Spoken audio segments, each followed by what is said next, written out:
Buildings often symbolize power. In 1927, this building here behind me was the seat of the Shanghai Provisional Municipal Government.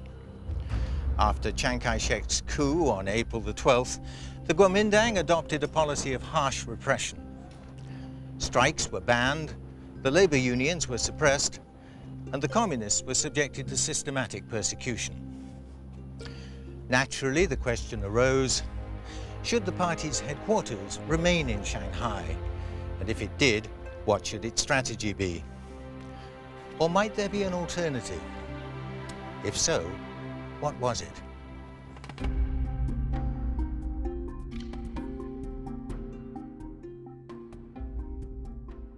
In July 1927, Wang Jingwei's government in Wuhan, which the communists had been supporting, proved an empty shell, and Wang himself soon afterwards turned traitor. To the party center, the only realistic option was to return to Shanghai. Despite nationalist repression, it was still the best choice. It had a large industrial labor force, and the communist networks there were strong and deeply implanted. 2 years earlier, Mao Zedong had argued that the key question for the party was, who are our enemies and who are our friends? The events of the last few months had shown how right he was.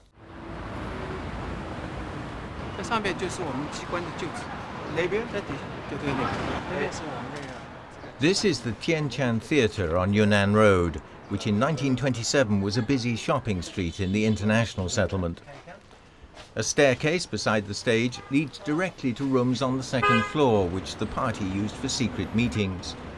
A regular participant was Deng Xiaoping, who'd returned to China after studying in Moscow. In an emergency, a police raid for instance, those present could make their getaway through the theatre. There was a passageway from the shop next door, Fuxing, which used to sell silk gauze. It too was secretly owned by the Central Committee and served as a logistics center. This network of safe houses and secret meeting places survived undetected for 3 years. The director of Fuxing, Sheng Jinding, and his manageress ran what was in effect the party's general office.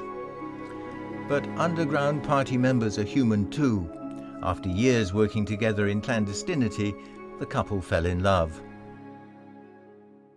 It was hardly the best moment for romance. The presence of the CCP Central Committee in the city meant there were many senior cadres living and working there, at the risk of their lives. The list of those arrested grew longer and longer. Those who refused to recant were killed. At number 90, lane 69 on Shanyin Road, Chen Dushu's elder son, Yan Yan, was arrested on June the 26th, 1927, and afterwards beheaded. A week later, on July the 2nd, at 190 Jian Lane on North Sichuan Road, it was the turn of Zhao Shiyan, who'd helped to lead the uprising. He too was beheaded. On Jiangning Road on April the 15th, 1928, his comrade Luo Yineng was detained and executed. On August the 24th, 1929, at number 12, lane 613 on Xinjia Road, Peng Pai, the leader of the Hailufeng base area, was arrested, also executed. At the intersection of Yangshupu and Xujiang Road on May the 6th, 1930, Yun Daiying, the leader of the Canton uprising, was arrested. Betrayed by a turncoat, he too was executed. 3 years later, on May the 15th, 1933, the labor organizer Deng Zhongsha was arrested and killed. As you can see, all these places were quite close together, at most a few miles apart, and almost all were inside the foreign concessions.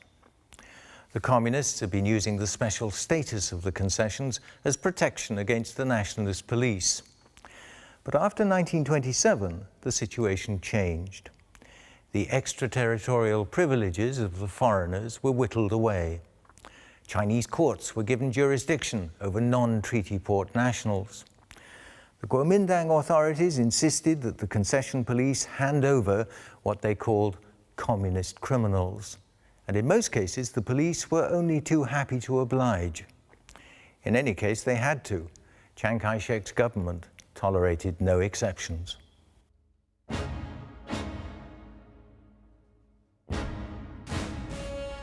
In the face of all this repression and the accompanying loss of life, Communist Party membership plummeted.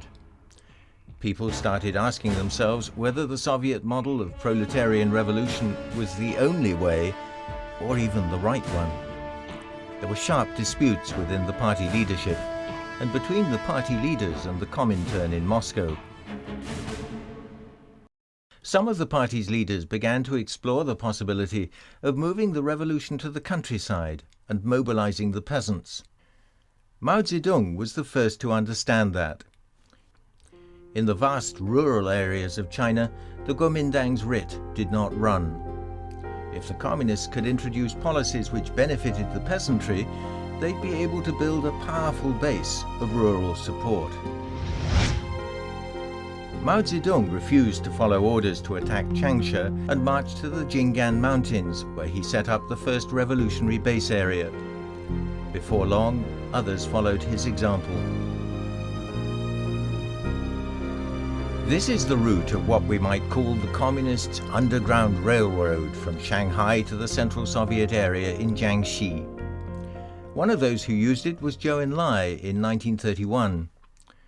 The Central Committee, then working deep underground, sent him to the Jiangxi base to prepare for the possible transfer of party headquarters if the pressure in Shanghai became too great. Traveling through Kuomintang-controlled territory and then across the no-man's land where the communist and nationalist armies were fighting for control was not easy.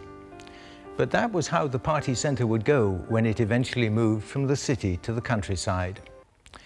As more and more communists left for the rural areas, revolutionary bases were established all over central and southern China.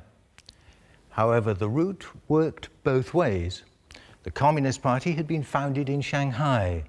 Its leaders understood that while the red areas would provide the springboard for eventual victory, the movement would have to succeed in the cities, the white areas, as well.